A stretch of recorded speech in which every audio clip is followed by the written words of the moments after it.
Islamic Brotherhood Television. Assalamualaikum warahmatullahi wabarakatuh. Bismillah walhamdulillah wassalatu wassalamu ala rasulillah wa ala alihi wa sahbihi wa mawalah. Kepada para ustazah, para ibu, para akhwat, para pemudi, para putri-putri kita yang tercinta, kita sama berharap mudah-mudahan kumpulnya kita di majelis ini menjadi penyebab turunnya rahmat dan barakah. Amin ya rabbal alamin. Mudah-mudahan insya Allah semua yang hadir di sini tidak pulang dari tempat ini kecuali kesalahannya diampuni oleh Allah, dosanya dimaafkan, amal ibadahnya diterima oleh Allah, penyakitnya disembuhkan, rumah tangganya diharmoniskan, dan mendapatkan keturunan yang solehin dan solehat. Amin ya rabbal alamin. Kemudian saya tidak lupa juga minta doa kepada semua ibu, untuk saya, untuk semua keluarga.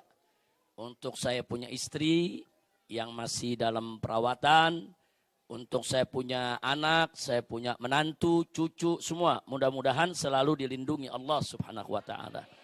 Amin ya rabbal alamin. Nah baiklah ibu-ibu tercinta, tadi sudah sama kita dengarkan acara demi acara, qasidah demi qasidah, pengajian demi pengajian. Mudah-mudahan tadi yang disampaikan akan bermanfaat dan menjadi pedoman dalam hidup kita. Insya Allah. Tadi dalam pengajian kita lihat Habib Alwi bin Hasan bin Sumaid, yaitu memaparkan kepada kita kitab Al-Insanul Kamil li Abu Ya Sayyid Muhammad bin Alwi Al-Maliki. Ini satu kitab yang sangat mufid, luar biasa. Satu kitab yang khusus membahas tentang sifat-sifat Nabi. Baik itu sifat-sifat khilqiyah maupun sifat-sifat khuluqiyah. Baik sifat-sifat yang berkenaan dengan fisik Nabi, bagaimana wajahnya, bagaimana kulitnya, bagaimana rambutnya, bagaimana badannya, dan seterusnya. Juga sifat-sifat khuluqiyah, yaitu sifat-sifat akhlak Nabi kita Muhammad Sallallahu Alaihi Wasallam. Bagaimana sabarnya, bagaimana lembutnya, bagaimana adilnya, bagaimana cerdasnya, bagaimana piawainya, bagaimana adilnya, bagaimana beraninya, bagaimana kesatrianya. Jadi kita punya Nabi ini sosok yang sempurna. Makanya guru kami tercinta Abu Ya Sayyid Muhammad bin Alwi Al-Maliki radhiyallahu taala anhu wa an walidayhi memberi judul kitab tersebut dengan judul Al-Insanul Kamil, manusia yang sempurna. Nah, jadi karena itu ikuti pelajaran itu dengan baik Ibu, karena isinya luar biasa. Dan khusus bagi para ustadzah, sangat penting sekali kitab tersebut dibuat pegangan untuk berdakwah. Jadi kalau kita mau dakwah nih, kita mau bicara tentang keadilan Nabi, mana dalilnya? Nah, di kitab itu ada. Kita mau bicara tentang sabarnya Nabi, apa dalilnya? Apa peristiwa yang menunjukkan Nabi sabar? Di kitab itu ada. Jadi dikumpulkan per pasal dia. Ini dalil-dalil tentang sabarnya Nabi, ini dalil-dalil tentang cerdasnya Nabi, ini dalil-dalil tentang lembutnya Nabi, ini dalil-dalil tentang keberanian Nabi, dan seterusnya, dan seterusnya. Jadi kalau para ustazah itu cocok buat dipegang sebagai bahan untuk berdakwah. Insya Allah. Nah yang kedua, Al-Habib Muhammad Hanif bin Abdurrahman Al-Attas itu membahas tadi kitab Nizamul Usrah fil Islam. Nah, Adabul Islam fi Nizamil Usrah.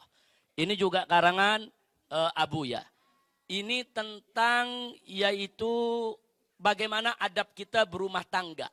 Tadi sudah dijelaskan. Nanti di sana tuh ada tentang hak dan kewajiban suami, hak dan kewajiban istri. Kemudian bagaimana mengatasi segala problematika rumah tangga. Bagaimana kalau terjadi pertikaian antara suami dan istri. Lalu siapa yang wajib untuk merawat anak dan seterusnya. Tanpa harus ribut, tanpa harus berselisih, tanpa harus rame. Dalam kitab tersebut disebutkan solusi-solusi bagaimana mengatasi problem yang terjadi dalam sebuah rumah tangga. Nah ini juga sangat penting sekali, apalagi buat ibu-ibu rata-rata yang sudah berumah tangga. Jadi tahu apa haknya, tapi juga harus tahu apa kewajibannya. Nah mudah-mudahan dari kitab-kitab yang dibahas tadi, ini menjadi tazwid anfusina bil ulumin nafi'ah. Menjadi pembekalan untuk diri kita dengan ilmu yang manfaat. Mudah-mudahan ibu-ibu semua menjadi perempuan-perempuan solehah. Kita tahu bahwa dalam satu hadis sahih, Nabi mengatakan alaihi salatu wassalam, ad-dunya mata, fa khairul mata'iha al-mar'atus solehah. Bahwa dunia ini sebetulnya perhiasan atau perbendaharaan ya ikhwan.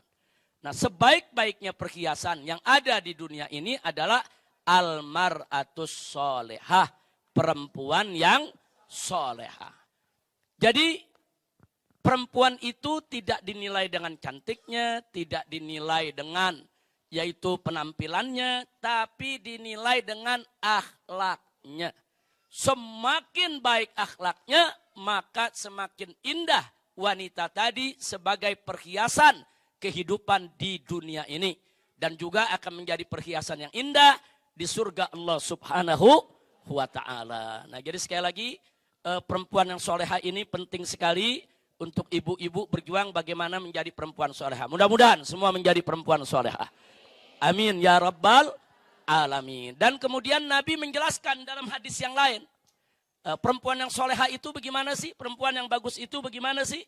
Nabi mengatakan dalam hadis sahih yang lainnya yang diriwayatkan oleh Imam Nasai, juga Imam Al-Hakim, Al-Syarti Sahih Bukhari Muslim. Di mana dikatakan khairun nisa, sebaik-baiknya perempuan itu. Jadi kalau kita mau tahu siapa itu perempuan soleha. Jadi siapa itu perempuan yang terbaik. Nabi mengatakan khairun nisa kepada para sahabat ini. Nabi katakan sebaik-baiknya wanita adalah idza nadzarta ilaiha sarratka. Jadi sebaik-baiknya istri bagi seorang suami adalah jika engkau melihat memandangnya, engkau akan senang. Jadi kalau suami melihat istri, terus senang hatinya, tenang hatinya, sejuk hatinya, itu ciri kalau perempuan itu soleha. Hati-hati bu, kalau suami ngelihat kita gedek aja bawaannya. Hati-hati, kita mesti introspeksi diri. Kita pengen bagaimana suami itu kalau ngelihat kita tuh sayang, kalau ngelihat kita tuh senang, kalau ngelihat kita tuh senyum. Saudara ini penting karena itu salah satu ciri istri soleha. Yang kedua kata Nabi alaihi salatu wassalam, wa idza amartaha ata'atka. Dan kalau kau para suami memerintahkan si istri tadi, maka si istri tadi niscaya taat kepadamu. Itu ciri perempuan soleha, yaitu taat kepada suami. Jadi kalau ada yang tanya apa hukum taat kepada suami, hukumnya wajib. Itu enggak ada perdebatan di antara ulama. Dari mazhab manapun, istri wajib taat kepada suami. Tapi dengan catatan, di dalam hal-hal yang baik. Nah kalau dalam hal maksiat, enggak boleh kita taat kepada suami. Jadi kalau suami mengajak ibu berbuat maksiat, atau mengajarkan ibu kemunkaran, atau mengajar ibu untuk ingkar kepada Allah, wajib untuk ditolak. Karena Nabi mengatakan dalam hadis yang lainnya, la ta'ata li makhlukin fi maksiatil khaliq. Enggak ada taat kepada makhluk yang manapun, termasuk kepada suami. Kalau diajak maksiat kepada Allah. Innamat ta'atu fil ma'ruf, kata Nabi. Sesungguhnya ketaatan itu hanya berlaku dalam kema'rufan, hanya berlaku dalam kebaikan. Nah, jadi begini. Santri wajib taat kepada kiainya selama kiainya ikut Allah dan Rasulnya. Itu enggak ada perbedaan. Tapi kalau kiainya udah nyeleweng dari hukum Allah dan Rasulnya, enggak boleh kita taati. Justru sang kiai harus diperingatkan, disadarkan. Rakyat wajib taat kepada penguasa. Wajib, saudara. Enggak ada perbedaan di antara ulama. Kita wajib taat kepada pemerintah, kita wajib taat kepada penguasa, kita wajib taat kepada pejabat yang berwenang selama mereka tidak memerintahkan atau mengambil kebijakan yang bertentangan dengan hukum Allah dan Rasulnya. Selama mereka memerintahkan yang baik, buat aturan yang baik, wajib kita taati. Tapi kalau mereka buat aturan yang bertentangan dengan syariat, haram untuk kita taati. Nah, begitu juga anak wajib taat kepada orang tua, wajib taat kepada ibunya, wajib taat kepada bapaknya, saudara. Selama si orang tua memerintahkan kebaikan. Tapi kalau ibu bapaknya memerintahkan untuk ingkar kepada Allah, ingkar kepada Nabi, haram untuk ditaati. Begitu juga murid, wajib taat kepada gurunya. Wajib, nggak ada perbedaan pendapat di antara ulama. Murid dimanapun wajib hormat kepada gurunya, tunduk kepada gurunya, cinta kepada gurunya. Tapi selama si guru tidak menentang Allah dan Rasulnya. Nah, jadi ibu-ibu jangan pernah salah paham, karena saya lihat sekarang ini kadang-kadang ada murid diajar cinta kepada guru sampai disuruh maksiat mau. Nah, ini nggak benar nih. Nah, makanya jangan sampai terjadi. Jangan sampai terjadi, nggak boleh. Guru sehebat apapun, guru semulia apapun, guru setinggi apapun, memang wajib kita cintai, wajib kita hormati, wajib kita muliakan.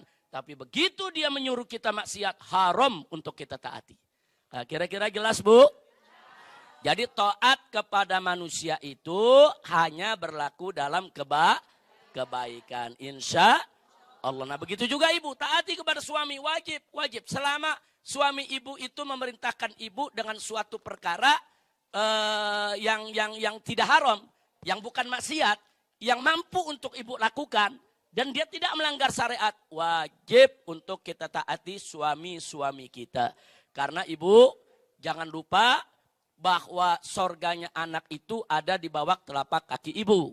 Tapi jangan lupa, sorga ibu ada dalam ridho suami. Nah, kira-kira jelas tidak? Jadi, saudara, ridhonya anak itu tergantung ridhonya orang tua. Tapi ridhonya istri tergantung ridho suami. Makanya berbahagia kalau ada istri wafat meninggal dunia dalam keadaan suaminya lagi cinta-cintanya sama dia. Suaminya lagi sayang sama dia. Suaminya lagi betul-betul mengasihi dia. Nah, kenapa saya katakan beruntung kalau dia meninggal dunia pada saat si suami cinta sama dia, itu jaminan si perempuan tadi akan masuk surga. Nah, tapi hati-hati kalau seorang wanita meninggal dunia, suaminya lagi marah sama dia, lagi murka sama dia, lagi tidak ridho sama dia, itu bisa menjadi petaka kita di alam kubur, di alam barzah, dan alam akhirat. Na'udzubillah min dzalik. Makanya saya mau tanya nih semua ibu-ibu, siap taat kepada suami? Siap cinta kepada suami? Sallu ala nabi. Allahumma salli wa sallim wa barik alaih. Yang ketiga, tadi kan disebutin, bahwa kata Nabi khairun nisa, sebaik-baiknya perempuan, ini perempuan soleha, yang pertama, idza nazarta ilaiha sarratka. Jadi kalau engkau melihat dia, kayak para suami, memandang itu perempuan istrimu, engkau senang, engkau bahagia, itu tanda. Kalau perempuan tadi, perempuan yang baik, soleha. Yang kedua, idza amartaha ata'atka. Kalau kau perintahkan dia, dia taat kepada perintahmu. Nah, yang ketiga, kata Nabi alaihi salatu wassalam, idza ghibta anha. Jika engkau pergi, tidak ada di rumah, meninggalkan dia, jauh dari istri, maka sang istri hafizat fi nafsiha wa malika. Si istri itu menjaga kehormatan dirinya dan menjaga keselamatan harta benda suaminya. Subhanallah. Jadi kalau suami lagi pergi kerja, kalau suami lagi tugas dakwah, kalau suami lagi keluar kota, istri yang baik itu dia menjaga kehormatan dia.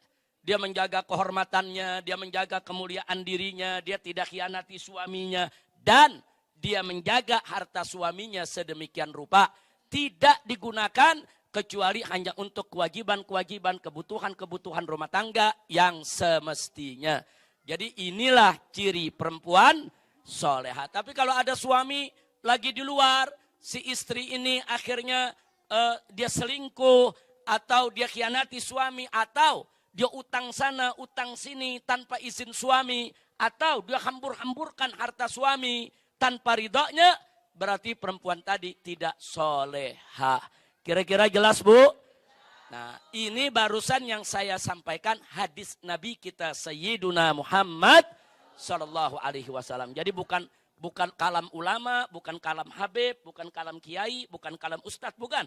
Ini kalam Nabi kita tercinta Habibunal Mustafa Sayyiduna Muhammad Sallallahu alaihi wasallam. Sekali lagi kita mohon kepada Allah, mudah-mudahan semua ibu-ibu yang ada di sini ataupun nanti yang akan berumah tangga, berkeluarga, semuanya akan menjadi almar'atus sholihah, perempuan yang solehah, perempuan yang dimasukkan oleh Allah ke dalam surganya. Amin ya rabbal alamin. Ada yang bertanya, saudara, ada yang bertanya soal bagaimana sih hebatnya istri solehah. Satu saja yang saya mau sampaikan, ulama-ulama salaf kita itu pernah menyampaikan salah satu kelebihan perempuan solehah itu nanti di surga dia lebih menarik dibandingkan bidadari yang ada, ya ikhwan. Subhanallah. Padahal kita tahu yang namanya bidadari, saudara, di dunia ini nggak ada tandingannya. Nggak ada tandingannya, saudara. Yang namanya perempuan, bidadari, itu luar biasa. Itu salah satu kenikmatan yang Allah berikan di surga nanti. Tapi ternyata daya tarik bidadari yang begitu cantik, begitu indah, begitu luar biasa, tidak akan mampu menyaingi daya tarik perempuan-perempuan yang solehah, yang nanti juga akan menjadi penghuni surganya Allah subhanahu wa ta'ala. Nah sekarang saya mau tanya, Bu, mau nyaingin bidadari gak? Mau lebih hebat dari bidadari gak? Mau gak supaya suami-suami ibu tetap nanti lebih tertarik kepada ibu daripada bidadari? Betul. Sebab kalau kita mau bersaing bidadari sekarang, kita nggak ada apa-apanya sama bidadari. Tapi di sorga nanti kita bisa bersaing sama bidadari dengan syarat jadi perempuan soleha, insya Allah. Nah itu yang saya mau sampaikan. Nah terakhir, sebelum nanti ibu-ibu boleh menyampaikan, kalau ada yang mau bertanya, ada yang mau menyampaikan sesuatu, silakan. Terakhir saya hanya ingin mengingatkan ibu, hari ini hari Sabtu ya, kita sudah masuk tanggal 8 Muharram. Nah, insya Allah besok hari Ahad itu hari ke-9. Disebut Yaum Tasu'a. Hari Seninnya insya Allah tanggal 10 Muharram. Disebut hari Ashura. Nah saya hanya ingin mengingatkan saja. Saya bacakan hadis Nabi alaihi salatu wassalam. Sebagaimana dinukilkan oleh Al-Imam An-Nawawi radhiyallahu ta'ala anhu wa ardahu. Di dalam kitab Riyadhus Shalihin. Qala radhiyallahu ta'ala ankum an Abi Hurairah radhiyallahu ta'ala anhu qala Rasulullah sallallahu alaihi wasallam afdalus siyami ba'da Ramadan syahrullahil muharram wa afdalus salati ba'dal faridah salatul lail.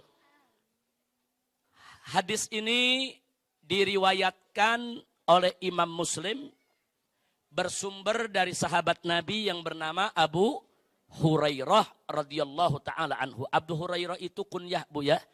Nama aslinya Abdurrahman ibn Sakhr. Nama aslinya Abdurrahman ibn Sakhr. Tapi kunyahnya Abu Hurairah. Kenapa dijuluki Abu Hurairah? Karena beliau dulu suka memelihara kucing, penyayang binatang, sayang banyak kucing-kucingnya. Akhirnya Nabi lihat Abu Hurairah ini begitu cinta, merawat, mengasihi, memberi makan kepada kucing-kucing peliharaannya, jumlahnya cukup banyak. Akhirnya justru dijuluki Abu Hurairah. Jadi ini julukan kasih sayang, julukan penuh cinta, bukan julukan untuk merendahkan, tidak. Jadi Abu Hurairah radhiyallahu anhu meriwayatkan kepada kita bahwasanya Nabi bersabda afdolus siyami ba'da Ramadan. Sebaik-baik, seutama-utama puasa setelah puasa Ramadan adalah Syahrullahil Muharram, yaitu puasa di bulan Allah yang namanya bulan Muharram. Nah, jadi artinya di sini di bulan Muharram ini kita dianjurkan untuk banyak puasa. Apakah kita mau puasa Senin Kemis? Apakah kita mau puasa Daud? Apakah kita mau puasa awal bulan? Apakah kita mau puasa Ayyamil Bid? Yaitu puasa di tengah bulan. Saudara, nah jadi sangat dianjurkan untuk memperbanyak puasa di bulan Muharram. Bahkan Nabi mengatakan puasa di bulan Muharram sebaik-baiknya puasa setelah puasa Ramadan. Nah jadi perbanyaklah di bulan Muharram ini. Jadi kalau ada yang tanya amal apa sih di bulan Muharram yang terbaik? Salah satunya banyak puasa sunnah insya Allah. Nah kemudian hadis yang lain yang perlu kita lihat di sini khusus tentang Asyura. Diriwayatkan oleh Abdullah ibn Abbas radhiyallahu taala anhuma. Beliau mengatakan anna Rasulullah sallallahu alaihi wasallam shoma Asyura wa amara bisiyami. Ini hadisnya muttafaqun alaih. Kalau disebut muttafaqun alaih berarti riwayat Bukhari dan Muslim. Bahkan derajat muttafaqun alaih itu begitu kuat. Jadi udah nggak bisa diragu dan nggak perlu lagi kita ragukan kesohihannya. Jadi Abdullah ibn Abbas radhiyallahu taala anhuma mengatakan bahwa Nabi alaihi salatu wassalam shoma Asyura. Beliau itu dulu puasa di hari Asyura. Jadi kalau ada yang mengatakan Nabi nggak pernah puasa Asyura, nggak betul, bohong dia. Jadi hadis sahih menunjukkan Nabi puasa Asyura. Bahkan dilanjutkan oleh Abdullah ibn Abbas wa amara bisyami. Dan Nabi perintahkan yaitu umatnya untuk berpuasa Asyura. Jadi puasa Asyura itu sangat dianjurkan oleh Nabi kita Sayyiduna Muhammad sallallahu alaihi wasallam. Lalu apa manfaatnya puasa Asyura? Asyura itu tanggal 10 Muharram, Bu ya. Asyura itu tanggal 10 Muharram. Apa manfaat puasa daripada Asyura? Di sini disebutkan oleh Abu Qutadah radhiyallahu taala anhu bahwasanya Nabi alaihi salatu wassalam bersabda. Jadi suatu saat beliau ditanya, su'ilan Nabi sallallahu alaihi wasallam. Nabi ditanya, "Ya Rasulullah, apa sih manfaat puasa Asyura?" Dijawab oleh Nabi alaihi salatu wassalam, "Yukaffiru sanatal madiyah." Masya Allah. Yukaffiru sanatal madiyah artinya puasa Asyura itu menjadi penebus dosa. Penebus kesalahan yang pernah kita lakukan di tahun yang baru lalu ya kawan. Subhanallah. Ini kan kita sekarang masuk tahun baru nih. Tahun baru 1444 Hijriah. Nah bisa jadi di tahun kemarin 1443 Hijriah kita banyak bikin dosa, kita banyak bikin maksiat, kita banyak berbuat kemunkaran, baik yang besar maupun yang kecil, yang disengaja maupun tidak disengaja. Baik yang kita sudah mohon maaf kepada Allah ataupun belum, kita mohon ampun kepada Allah. Nah sekarang dosa-dosa yang sekian banyak di tahun yang lalu itu, salah satu cara untuk menghapusnya, untuk menebus daripada dosa-dosa tadi adalah puasa Asyura. Maka itu saya anjurkan ibu-ibu yang ada di sini jangan sampai hari Senin besok luput daripada puasa Asyura-nya. Nah, tapi bagi ibu-ibu yang sedang datang bulan, yang menstruasi atau haid tidak bisa puasa, nggak apa-apa. Kan bisa kita puasa hari lain selama di bulan Muharram. Karena bulan Muharram ini memang bulan untuk perlu kita isi dengan puasa sunnah. Tapi bagi mereka yang bersih, tidak datang bulan, tidak menstruasi, maka kita harapkan ibu-ibu bisa puasa di hari Senin, puasa Asyura. Karena itu puasa sangat dianjurkan oleh Nabi kita Muhammad sallallahu alaihi wasallam. Lalu bagaimana dengan puasa yang tanggal 9-nya? Nah, di sini perlu saya sampaikan Ibu, salah satu kebiasaan Nabi kita Sayyiduna Muhammad sallallahu alaihi wasallam atau satu hal yang paling sering beliau perhatikan. Beliau tidak mau perilaku ibadah tradisi umat Islam ini disama-samakan dengan tradisi ibadah perilaku umat agama lain. Nah, ternyata di kota Madinah itu pada saat Nabi hidup dulu, umat Yahudi pun juga berpuasa di tanggal 10 Muharram. Mereka berpuasa, tadinya luput dari perhatian Nabi kita. Pokoknya dari mulai di kota Mekah, Nabi sudah puasa Asyura. Jadi kalau ada yang bilang Nabi di kota Mekah belum puasa Asyura, enggak. Yang betul, Nabi dari mulai di di kota Mekah sudah puasa Asyura. Kenapa ini saya garis bawahi? Sebab ada yang menuduh begini. Itu kan Muhammad itu puasa Asyura niru-niru orang Yahudi. Begitu sampai Madinah baru puasa Asyura ikut-ikutan Yahudi. Enggak betul. Nabi sebelum ketemu Yahudi, Nabi sebelum hijrah ke Madinah, Nabi sudah puasa Asyura di kota Makkah sebelum beliau hijrah. Nah, begitu beliau hijrah, saudara, kebiasaan itu tetap beliau laksanakan. Hanya saja begitu di tahun-tahun terakhir sebelum beliau wafat, saudara, beliau perhatikan ini setiap tanggal 10 Muharram, Yahudi-Yahudi ini kelihatannya ada yang berpuasa, yang berbuat baik, yang seperti berhari raya juga. Ada apa sebetulnya? Nah, kemudian Nabi tanya kepada mereka, ada apa kalian ini kok tanggal 10 kok kelihatannya berpuasa, bahagia, merayakan. Akhirnya mereka jawab bahwa di hari ini kami merayakan tanggal 10 Muharram ini, hari Asyura ini, karena ini adalah kemenangan Nabi kami Musa alaihissalam, yaitu pada saat beliau dikejar oleh Fir'aun dan bala tentaranya, Allah tolong, Allah menangkan, Fir'aun ditenggelamkan oleh Allah di tengah lautan. Itu terjadinya pada tanggal 10 Muharram. Akhirnya apa jawab Nabi? Setelah Nabi dengar alaihi salatu wassalam jawaban daripada orang-orang Yahudi, beliau katakan, nahnu ahaqqu minkum bi Musa. Kami ini umat Islam lebih berhak bahagia, lebih berhak senang, lebih berhak gembira, lebih berhak merayakan kemenangan Nabi Musa daripada kalian, hei umat Yahudi. Nah, dari situ Nabi lebih menekankan kepada para sahabat, jangan tinggalkan puasa Asyura, walaupun tidak diwajibkan. Tapi Nabi tekenin, jangan sampai kalah sama orang-orang Yahudi. Bukan Nabi niru Yahudi, bukan. Jadi kalau Yahudi senang dengan kemenangan Nabi Musa, ya kita harus lebih senang. Nah, akhirnya apa?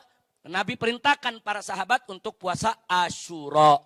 Cuma jangan disamakan dengan puasanya Yahudi. Bagaimana caranya? Di situ Nabi mengatakan sebagaimana diriwayatkan. Saudara di sini kita lihat. Sebagaimana diriwayatkan oleh Abdullah ibn Abbas. Beliau berkata, la in baqitu ila qabilin la asumanna tase. Jika aku panjang umur, hidup di tahun yang akan datang, kata Nabi, niscaya pasti aku akan puasa mulai dari hari ke-9. Ini namanya kalau dalam ilmu usul fikih, ini sunnatun hammiyah. Yaitu suatu sunnah Nabi yang baru merupakan keinginan. Belum sempat dilakukan oleh Nabi. Belum sempat dikerjakan oleh Nabi. Tapi Nabi sudah punya azam.